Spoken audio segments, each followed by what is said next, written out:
The last 2 years for rap have been insanely entertaining. So I just got one question for y'all. Which year is better? 2024 or 2025? Thank y'all for tuning into the episode. I know I'm not the most consistent, but I'm going to keep putting shots up. I'm going to keep getting reps up. I feel like Kobe before the Olympics. I'm so confident, actually, that I'm going to get some shots up, that this is what I'm going to do. I am saying it on this video right now, filmed. I can promise y'all I will make 15 plus videos in the month of December. Book it. If there was a gambling site putting money on that shit, book it. Because I really miss y'all and I want y'all to come back here. I miss having y'all here and y'all back here. And to keep coming back, y'all know what you gotta do. You gotta subscribe, like, share it with y'all people so more people can keep coming back here. But let's just get straight into it. In case you forgot what 2024 entailed, of course, we had the very illustrious Drake versus Kendrick Lamar beef, which began on the album We Don't Trust You by Metro Boomin and Future. Now, whoever you thought won really does show who you are, but I'm not going to come over here talking about who won and all that shit, because I already have plenty of videos doing that. If you want to see that, go back to my other shit, you know what I mean? But but like, seriously, that was one of the biggest battles of all time, what it ended up doing for both of their careers. After that battle, Kendrick went on to, you know, do the Super Bowl performance, things like that, and this year I believe Drake was the most streamed artist on Spotify, so shout out to him. But that's not all that happened. What also happened that year was Future dropped 3 projects, 2 with Metro Boomin, 1 solo. Schoolboy Q dropped one of his best albums with Blue Lips. Vince Staples dropped, in my opinion, his best project with Dark Times. Kendrick Lamar dropped GNX after winning the battle against Drake. And then, dude, I like to keep it real with y'all, so I don't do that many cuts. What do you want, man? The cat is meowing at me, and it's grinding my gears. What do you want, man? He's been doing it the whole time. I had to restart the video because he was meowing so much. I know you missed me, and I missed you too, little buddy, but now I'm home, so just chill. I'm going to feed you after I record the video. And just so y'all don't think I'm abusing this cat, we feed him at 6:30. It is 6. He got to wait another 30 minutes. Y'all see him y'all see his tail. Y'all see his... Oh, get over here, man. Get from behind me. But, no, why is he behind me? Sorry. But, yeah, some other things. Like I said, Kendrick Lamar dropped GNX. Very good album. Very West Coast. Very easy to listen to. One of his easiest to listen to albums. I feel like it gets a lot of bad rep nowadays, but it is an amazing album. So much fun to listen to, genuinely and truly. Another one I would say is Chromacopia, which I feel like a lot of people say does not have a lot of replay value. Sincerely disagree. There is not a single part of that album that's not replayable. Y'all just like forcing yourselves to hate something. I promise you, it's not like that. And something that I want to note, by the way, somebody who said they were going to drop, 2 people, I'm just name 2 people, who said they were going to drop albums during this time period, who did not. A$AP Rocky and Roddy Ricch. I don't really care that much about your shit, but I'm going to do it anyway because I'm all about equality. Like, why are y'all lying about when y'all dropping y'all albums this much, yo? Rocky, stop going on interviews saying you're going to drop your album, because just fucking drop it. Like, stop going. He went on an interview with Denzel Washington talking about some, man, I wish I could just drop it right now. Why can't you? Motherfucker. Why can't you? Who's stopping you?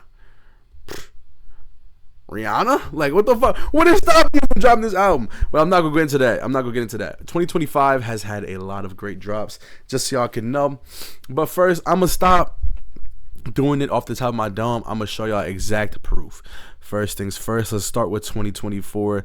All their drops encapsulated, like I said before, GNX, Chromacopia, Blue Lips, Dark Times. We also have a Mac Hami drop. We have Glorilla. She dropped The Glorious this year.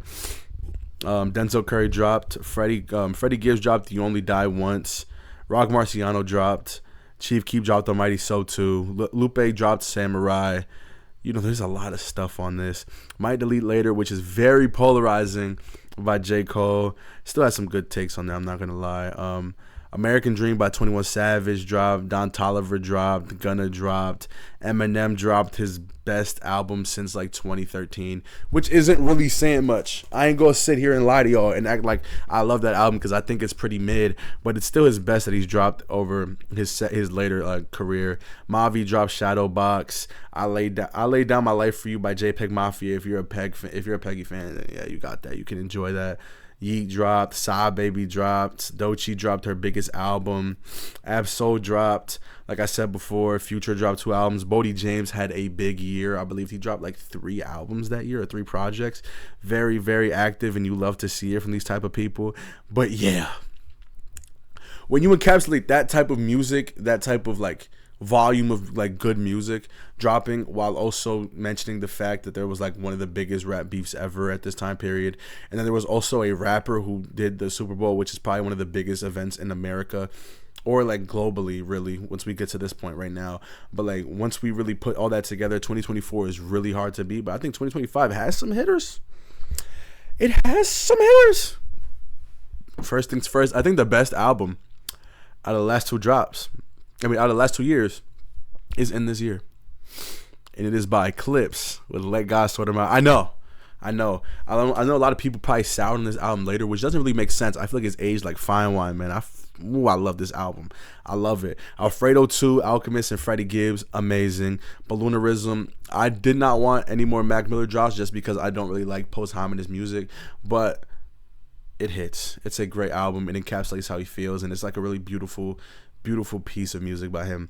Music by Playboi Carti. He finally drops an album after 6 years or 7 years. It was a very long time of him not dropping anything, but he dropped it, and it was pretty well received. You know, I still listen to some cuts on that, so I really do enjoy and appreciate that. Live, Laugh, Love by Earl Sweatshirt. Top 3 of this year, top 2 even. It's between Alfredo and Live, Laugh, Love for whoever wants after. Let God Sort Them Out. Billy Woods dropped. Mike dropped Showbiz. Alchemist had a few drops this year. Cardi B dropped for the first time after 10 years. JID dropped God Does Like Ugly, another top 10 album of this year. You know what I mean? Don't Tap on the Glass, another album by Tyler the Creator, which is like completely different from his other albums, but it still has the type of feeling that a Tyler album is supposed to give you. You also have Starline by Chance the Rapper having his full comeback, you know, after dropping a horrible album with The Big Day, having his true like resurgence into the front after that with this type of album is very cool to see. Some other drops, you have Glockavelli by Key Glock, and you also have Mavi's most recent, which was, let me get the name, I'm sorry, I've been listening to it nonstop though, The Pilot, and also Smino dropped Maybe in Nirvana this year, I believe. Oh no, that was last year. That was 2024. Damn, really? I feel like that was much more recent than I thought. Of course, there's other stuff like the Carter 6, which sucks. It sucks. Wham. You know, like, there's other stuff that's here, but I'm naming all the stuff that I like the most. And, of course, Bodie James is still active as fuck. You know what I mean? Like, it's just what it is. And Mike was also dropping Pinball, too, with Tony Seltzer. So, like, you know, shout out to them. But, yeah, like, when it comes to these 2 years, what I feel like takes 2024 a little bit above it is the fact that we had such a big diss battle within this year, which put rap on a completely different scale. Like, when it comes to, like, first of all, this isn't just like a normal like diss battle. This is like the 2 biggest fucking artists in our space going at each other's necks. Like, they were trying to genuinely cause harm to the other person's career and lifestyle. When we haven't had that, like, other than like, I'd say like Drake and Push kinda, but like it was really just Push murdering him. I'd say like since like some shit with like 50.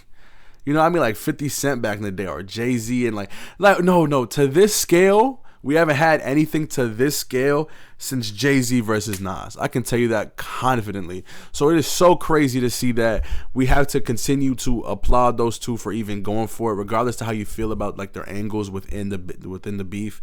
Once you really see what's going on, you must applaud them, because they were able to entertain us during that point in time. And then one of them continued to entertain us for the rest of the year, Kendrick Lamar. I still go back to the album, still listen to it a lot. Is it one of my favorite Kendricks? No, but I love every Kendrick album, not even on some glazing shit. I don't have a Kendrick album I don't listen to a lot. He was my top artist this year, in case you saw the TikTok. Just in case you didn't see the TikTok, let me name my top artist on my Apple Music because, yeah, you know what I mean? And if you don't follow the TikTok, you're losing your fucking mind, bro. It is called Prod Ted Music, same as my channel. And this is my list. Number 1, I have Kendrick. Number 2, I have Daniel Caesar. Number 3, I have Marvin Gaye. Number 4, Frank Ocean. Number 5, Tyler the Creator. Number 6, Earl. Number 7, Mavi. Number 8, SZA. Number 9, Kanye West. And number 10, Childish Gambino. So this is the names that I have, and I'm really, like, I'm really obvious with what I like. Like, I keep it 1,000 all the time. Kendrick has been my top artist for the past 3 years, and he was my top artist a few years before that.